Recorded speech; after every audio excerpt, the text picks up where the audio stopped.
Nessa girl, let's talk, honey. It feel like I ain't talked to you in a month of damn Sundays. Girl, quiet as it's kept towards the end of the week last week. I had some things to do, or some husbands to do. Nonetheless, it ain't none of your damn business, and all that matter is I might not come when you want me, but I'm what? Always on time. And work ain't honest, and we needed to pay the damn bills, girl. That's the real reason I'm here.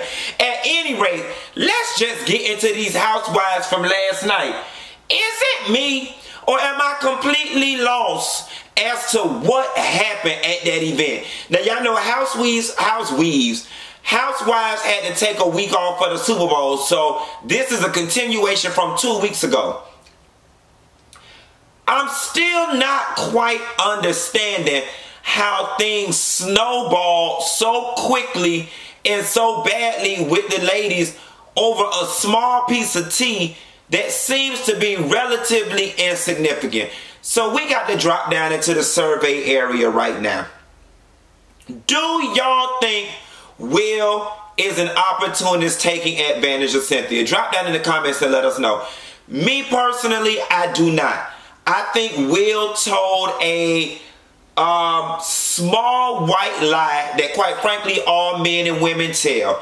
When I'm getting to know you, I might be kicking it with somebody or whatever. When you ask me if I'm single, I ain't finna be like, yeah, I'm kicking it with somebody, because I'm trying to get with you. I'm trying to put my best foot forward. Yeah, it's a small white Tinder, Bumble, Christian mingle, Black Lives Matter lie. I mean, black people meet lie.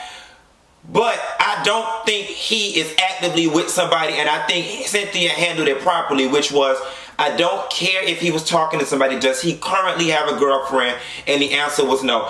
And child, Miss Porsha then add insult to injury when she pulled Miss Cynthia in front of the damn step and repeat and spilled even more tea about what the lady was already upset.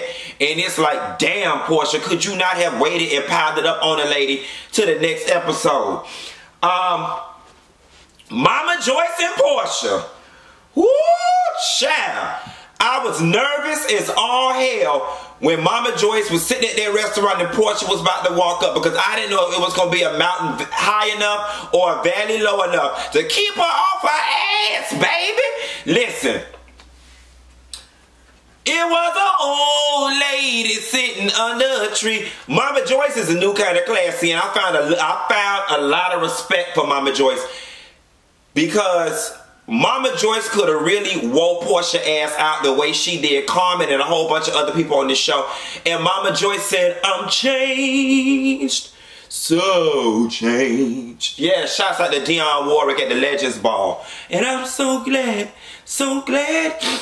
Mama Joyce said she done changed her life. Either that or she had a sweet tea and not a Long Island iced tea. Because I just knew she was going to turn Porsha ass every which way except loose.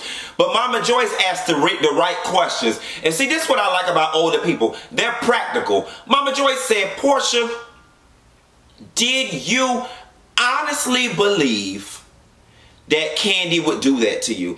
And the answer is no. Kandi didn't believe it, Porsha didn't believe it, and we didn't believe it either. But I will say this.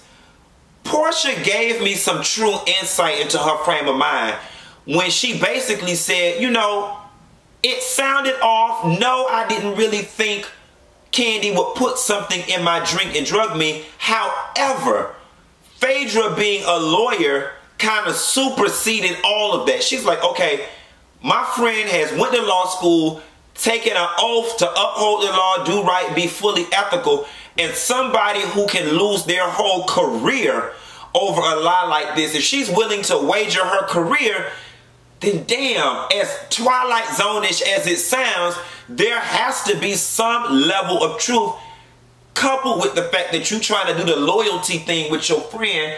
Again, not excusing it, but y'all know Porsha is not the brightest crayon in the box, and I totally get, once you assess all those things in their totality, I totally get why Porsha was able to just ride with it. I don't even know if Porsha knew she believed it one way or another, but when you factor all them things in, I'm like, okay, not to mention you already want to be on your friend's side, so you looking for a reason to be over there anyway.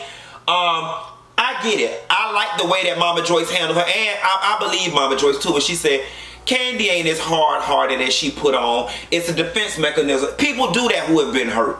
And I really do think that's what's going on with Kandi. And I do hope at some point her and Porsha are able to mend the whole thing. Because quite frankly, I think the falling out got way out of control for no damn reason in the first place.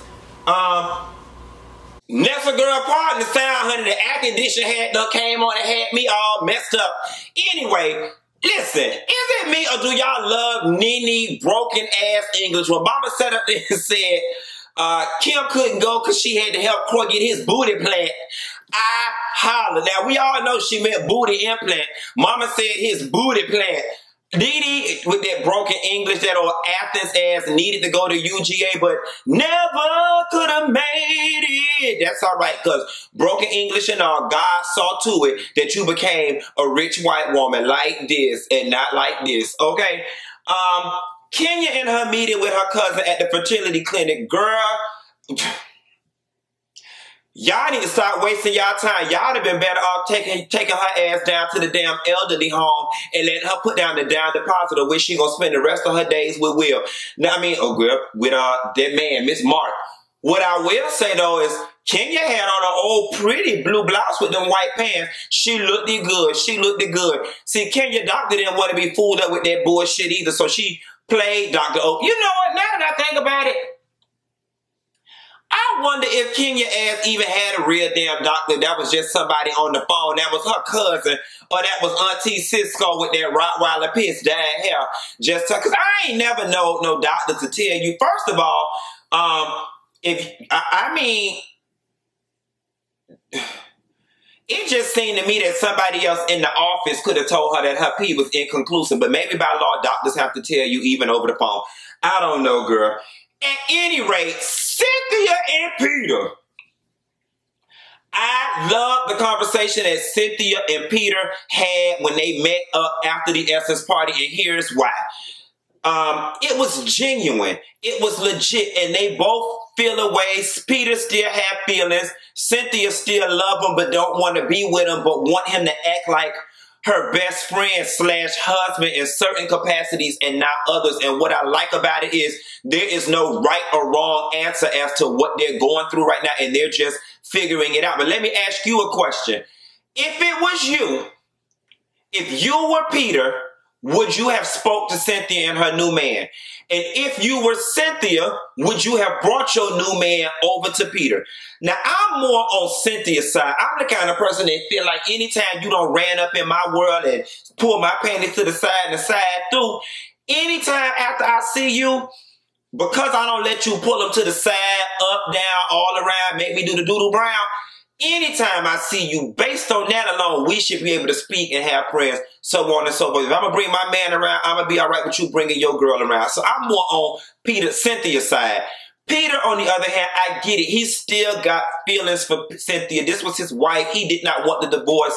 And the thought of her being with another man is a lot. But I hope they get to a point where they can be in the same room at parties and stuff. Because Peter, the real gag is, they say work ain't honest and it obviously ain't paying the bills. Because if it was that real, Peter, you would just stay your ass off the camera, off these filmings. You know what I'm saying? Like, Negro, you know when they put the microphone on you what time it's about to be. This is the Real Housewives of Atlanta. You done the show for about 7 years or whatever. Peter, you know what time it is. No, Peter need that constant attention so he can keep funneling people to that bar one Charlotte and keep lying to us talking about they're going to reopen Atlanta. Nonetheless, Peter, work ain't honest, but it pays the bills, so I ain't even mad with you. Now, let me tell y'all something. Let's get down to the good stuff. Marlo pulled up the Porsha house throwing shade off rip with the small doormat comments with her old extra ass. And Marlo had on her big flowy clothes because that's how them hoes go to Bloomingdale's and steal. Okay, you think they giving you boho chic and they got on all your shit, okay? And let me tell you something. Marlo is a professional. Marlo cased the place from the front door. That bitch knew every decoration, curtain, drapery that Porsha had in her house from the door.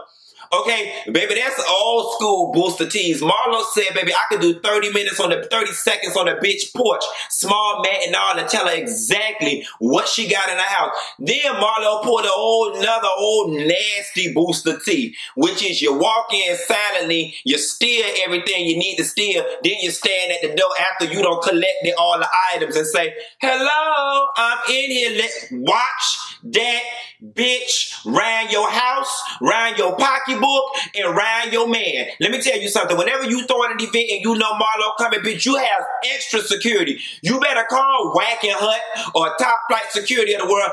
Shit, call the old lady sitting under the tree, or call Miss Renee from Married to Medicine, and you have their ass sit to the door waiting on her. Then you get you an intern, and you let that intern be a chaperone, and you got to go to the bathroom, not in my goddamn house. I'm standing right out here outside the door, the same way they do when they take prison people to the clinic and to the hospital. I be standing right here. Okay, we ain't taking these shackles off your feet so you could dance. Not today. Woo, drunk ass. Then had the nerve to come over there, case the lady place, because I still got a feeling when Marlo go home, she gonna call somebody and tell them everything Porsha got in her damn house, and if Marlo don't get it, they gonna get it. Nonetheless, then they'll set your ass around that lady house with all that fabric on and done got drunk to the party.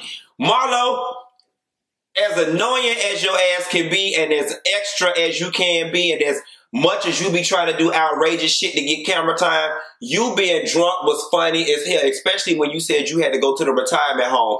I fell flat the fuck out, okay? What I didn't like, though, was how y'all was pressing Cynthia when she got there. Like, damn, y'all know Cynthia, the sensitive one on the group. She don't need y'all coming at her 5-6 ways about her man and about what's going on. Shut the entire hell. Marlo, tell us about your man. You know what I'm saying? Like, Porsha, tell us about your man or your men's, your harem of men. Kenya wasn't there, so I can't even talk. Ooh, I was so primed, locked, and ready to go in on Kenya. Sheree, tell us about your prison baby, okay? And how the fuck he's spending up all your construction money on commissary items. Like, it's a lot of shit about men y'all could have talked about. Leave that damn lady alone. Y'all, I am officially offended with Kim in this red cup, okay? Because for somebody to claim that they are so classy, and Kim spends $15,000 to $20,000 on her window curtains alone. So for somebody who is so about class and etiquette and expensive items, that red cup situation is so tacky. And for you to compromise your bougie tea to carry a red cup, it says to me that in your mind, you said, I would much rather look like trash and drink out of a red cup than drink from a cup at one of these people's house. I'm sorry, that's just, and maybe I'm reading too much into it. Am I reading too much into it? What are you guys' thoughts?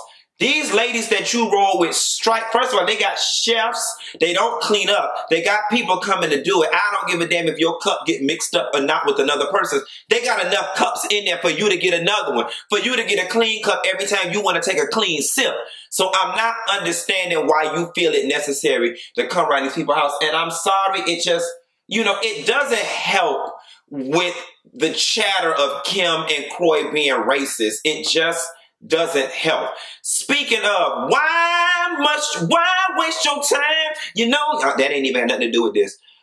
Why must you bring Kroy everywhere, Kim? And Kim sat up and made every damn excuse as to why she must bring her husband and why is it a big deal that he wants to come. Kim, it's a big deal because something about it feels like your husband is not there for your enjoyment, but there for your security. And it gives you a one-up advantage when you're with a bunch of women, and then there's a man there that they know is going to swoop in when anything goes left with you, and they don't have the same level of protection. So it's about keeping the energy even. Kim, you got to understand that. And again, further adding to that racist narrative, no, Kim, the fact of the situation is you want to sit up and say whatever the fuck you want to say to people, and before you get your ass beat, you want Croy to be 5 feet away so he can swoop in and save and protect your ass. That's that old poor, defenseless, rich white woman shit that y'all do. How about your ass just fucking toe the line and act right? Them women don't jump on people for no damn reason. How about instead of acting crazy and trying to capitalize off the show that they continue to build while your ass abandoned ship and went and pumped out all them puppies? Okay, how about you just come in and play the part and just act right and you won't have to worry about nobody beating your ass? How about that? How about that, bitch? How about that? Let me see. When NeNe was packing her bags and wasted that wine, and Greg wasted that wine, and he wiped that shit on that lady pillow, bitch, that shit was effing hilarious. NeNe was in there trying to, she probably cussed Greg ass out last night when she saw this show. And of course, y'all, finally, we all know that they played it like Kenya was not going to spend time with her husband. But this is the episode, this is the time frame where the Housewives producers was pushing Kenya to bring her husband on board and she wouldn't do so. So they basically cut her out of a couple episodes, told her she could not go, and they fined her whatever her fee was per episode, $25,000 or whatever the case may be. So that's the true tea as to why Kenya ain't on the trip.